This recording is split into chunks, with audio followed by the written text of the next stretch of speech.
I don't really know where to put it. Do I consider it a retro emulation device like this? Or do I want to put it in the same category of devices as something like this? And that's really the question I have here. It is $400 for the most expensive version of this. It has a 256 gigabyte SSD, and apparently it's not very good. I don't really care too terribly much, because I wanted to see what the device was actually for. Now, let's actually turn this bad boy on. Then I kind of want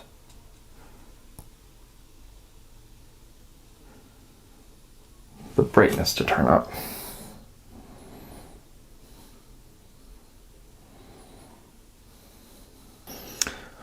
Well, that's as bright as the screen's gonna get.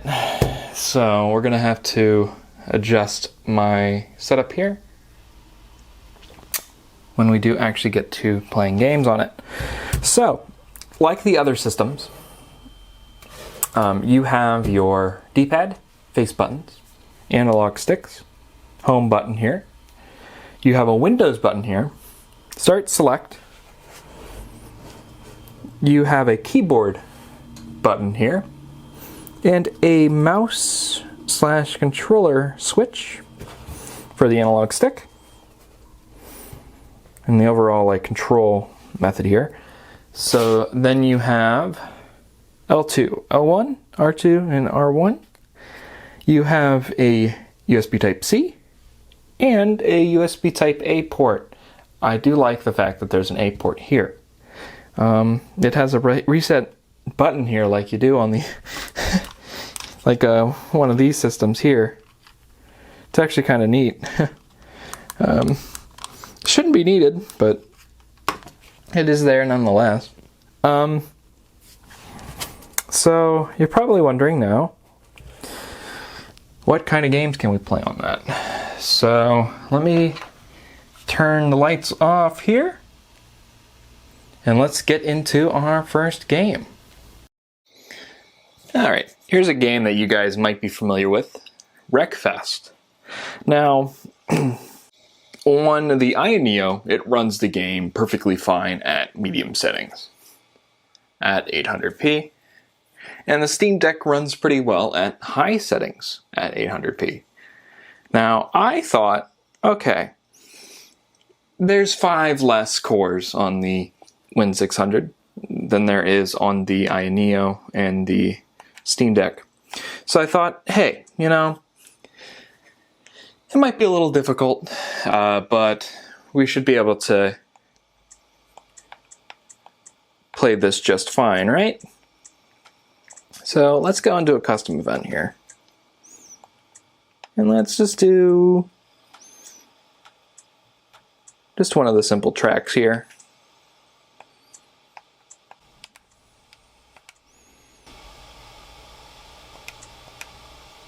Okay. So this is at the lowest settings that I can possibly put it at, by the way. And you're noticing we're hovering around 30 on the loading screen. Let's see, once we actually get into the game, how well it runs. Looks like we're bobbing around 20 FPS or so. Back up to 38. We're at 30. So this is at its lowest settings on a very simple track.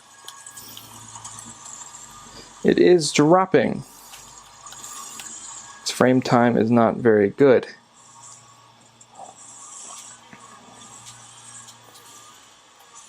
But we shall see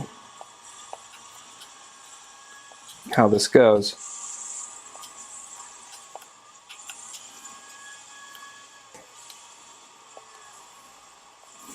I would consider this playable, but you're going to have to keep in mind settings are going to have to go all the way down.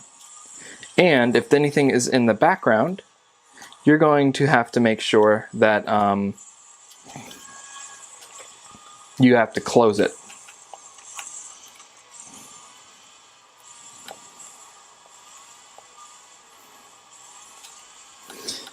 But is this playable?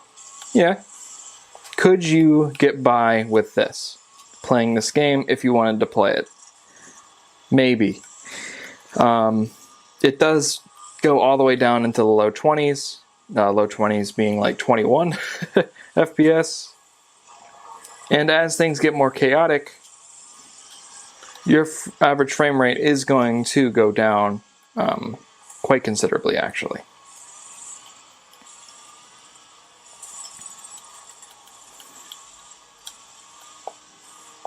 And I did see it is going down into the teens.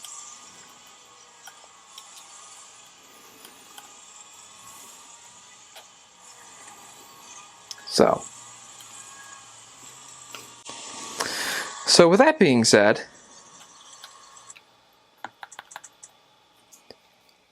maybe this game's not the type of game that we're looking for. So let's quit. Let's get out of this. So what type of game could I play on this system? How about GameCube emulation? You know, like, you can probably run pretty good at that, right? So let's switch over. Alrighty, so let's do some little GameCube now. So this is Tony Hawk's Underground 2. So let me actually go into game settings, sound options, and we're gonna go ahead and not get copyright stricken. Let's do that. So let's accept. So let's go to story mode here. Let's continue. So I did try a little bit of this game here. And as you can tell, it's playable. And this is at its default resolution, which is, the 480p that the GameCube can output. Right? But it is lagging whenever I do like reverts and stuff like that. If I look into a different direction here, you see it sort of not exactly a great experience, I'm going to say the least.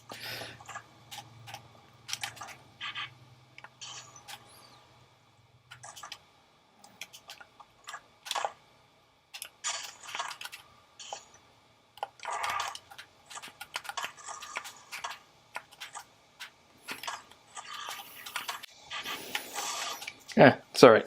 So, can you play the game like this? Yeah, you can. You can absolutely beat it as well. Would you want to? Yeah. It depends on what you want to do. Certain games run well on the Odin and don't run well on this, but some games run well on this and not on the Odin. So really you're just trading which games you want to play if you get one system over the other. So that's why I'm like leaning towards like, oh, maybe as like a retro emulation device. But the problem is, at $400 like this, I expect it to emulate every GameCube game at its native resolution. Heck, I want it to render at 720p full speed all the time. So, say for example, we switch over to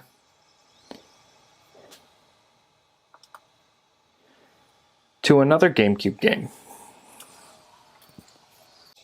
I think you all know what game this is.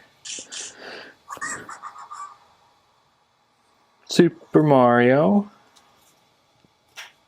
Sunshine. Now, I don't know if I have my save on this one, so I might have to start a new game.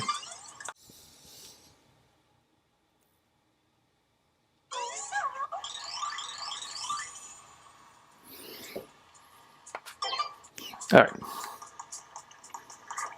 So here's the game. As you can see, it is stuttering. So if it can't play GameCube games, what can it play? So it can't play, PC title, like newer PC titles. So can it play anything else? So that's what I had a question about here. It can play N64 and older. I did try Twilight Princess, the PC port, which is just emulating N64, just at a higher resolution. And let's actually see what's going on then with something like that.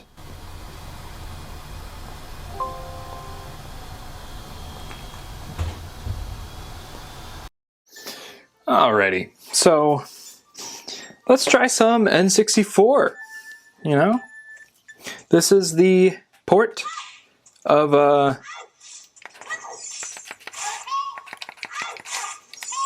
okay, there we go.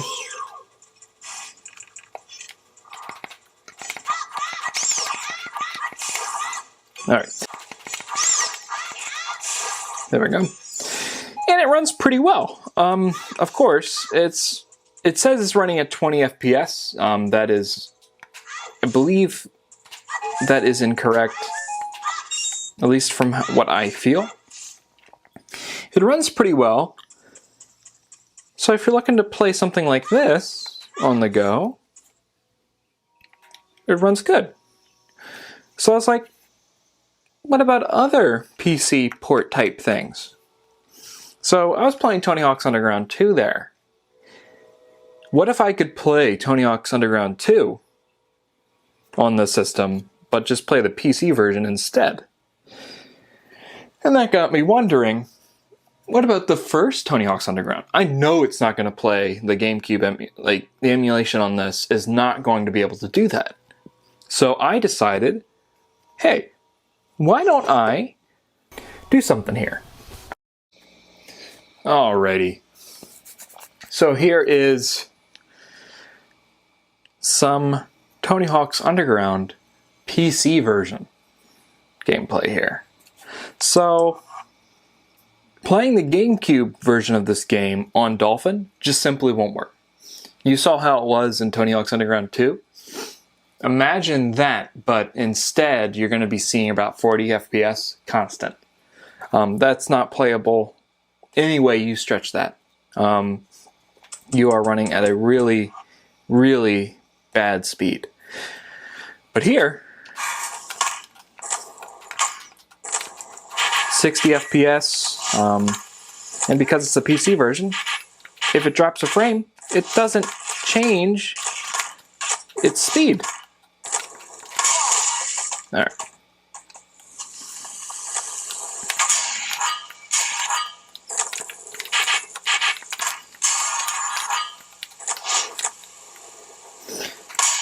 I love this game so much.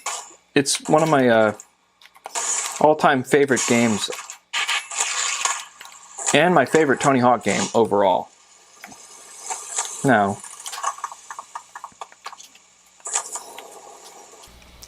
let's go ahead and let's show off what Tony Hawk's Underground 2 looks like being played actually natively as a PC port. So let's do that as well. Oh man, on the Pentium 4 it runs well. Okay. Alright.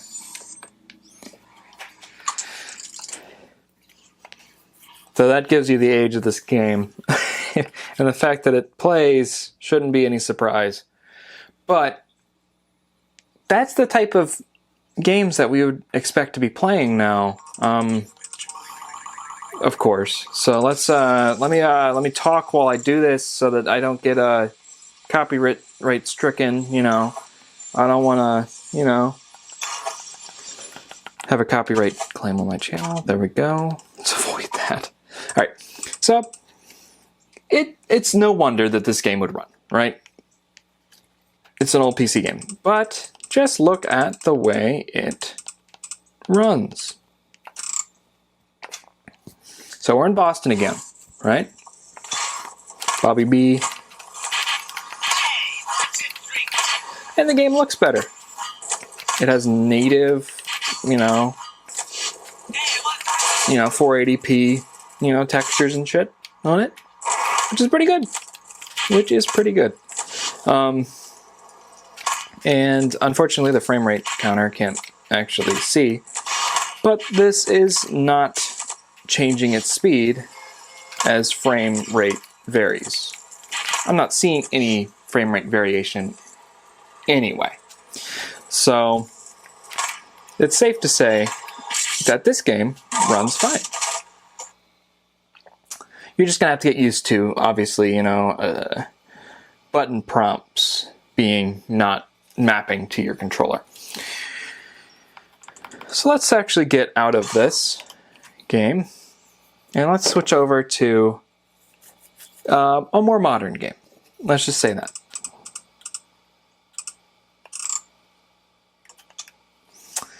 Let's switch out, shall we? I do apologize for the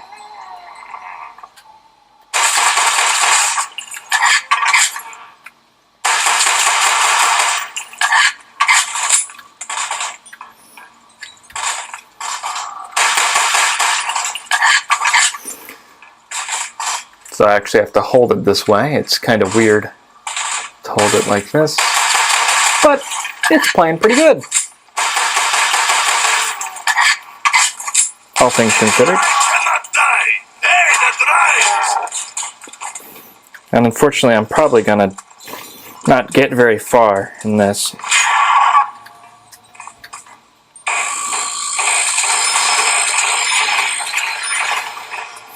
So I don't get a runner here. If I don't find ammo, I'll let them kill them with my bread.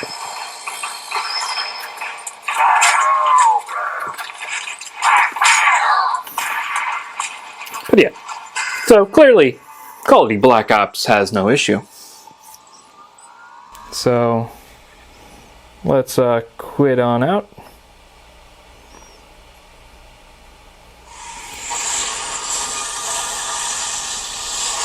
And let's actually try another game that came out around this time.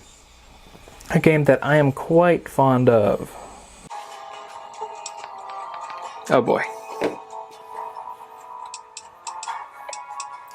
So we're gonna have to run the I'm gonna have to play it like this again. That's okay.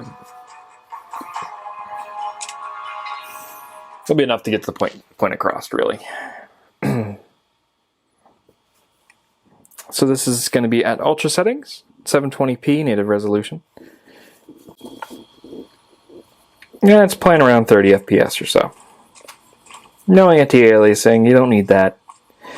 And you're playing it at better than PS3 quality, and better than PS3 frame rate.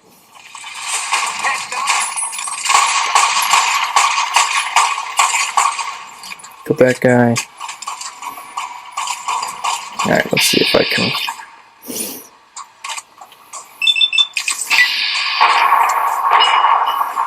There you go, your leg's crippled, buddy. How do you like not being able to walk? Yeah.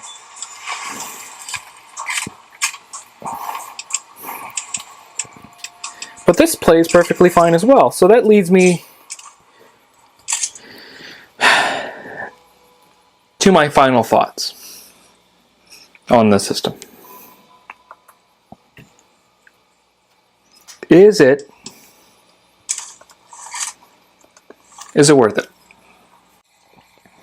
Is it worth the $400? Should you go out and buy this thing? And my answer is going to be no. And the main reason why it's going to be no is because other systems exist. The Steam Deck, even though you're probably not going to get it till the beginning of next year or something like that, or heck, even something like a GPD device, with an AMD chip in it. You can get these devices. But for the price, if you want to say something in similar price range that's also a Windows handheld, the Aya Neo Air is coming out. It's being shipped already, and people are receiving it. for like $500 or so, $650 if you want to get like the one with the better battery,